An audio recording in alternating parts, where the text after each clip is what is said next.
শিশুকে ধর্ষণের অভিযোগ, যুবক গ্রেপ্তার। কুষ্টিয়ার ভেড়ামারায় এক শিশুকে ধর্ষণের অভিযোগে একজনকে গ্রেপ্তার করেছে পুলিশ। অভিযুক্ত অপরজনকে ধরতে চলছে অভিযান। কুষ্টিয়া জেনারেল হাসপাতালে চিকিৎসাধীন শিশুটি এখন আশঙ্কামুক্ত। শিশুটির ডাক্তারি পরীক্ষা হলে তার রিপোর্ট এখনো পায়নি পুলিশ। ভেড়ামারা থানার ওসি জহুরুল ইসলাম বলেন, এ ঘটনার প্রধান অভিযুক্ত রেজাউলকে গ্রেপ্তার করা হয়েছে। প্রাথমিকভাবে মনে হচ্ছে শিশুটি ধর্ষণের শিকার।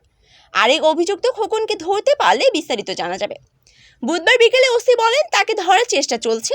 মঙ্গলবার ভেড়ামারা থানার মোকাররমপুর ইউনিয়নের খেরিরদিয়ার ভাটাপাড়া গ্রামে শিশুটি ধর্ষণের শিকার হয় বলে বাবা থানায় অভিযোগ করেন। প্রতিবেশী রেজাউল খোকন তাদের নিজ বাড়িতে আটকে ছোট শিশুটিকে ধর্ষণ করেছে। অসুস্থ অবস্থায় তাকে ভেড়ামারা উপজেলা স্বাস্থ্য ও পরিবার কেন্দ্রে নেওয়া হয়। স্বাস্থ্য কর্মকর্তা মিজানুর রহমান বলেন, প্রাথমিকভাবে ধারণা করছি শিশুটি ধর্ষণের শিকার। উন্নত চিকিৎসার জন্য তাকে কুষ্টিয়া সদর হাসপাতালে পাঠানো হয়েছে।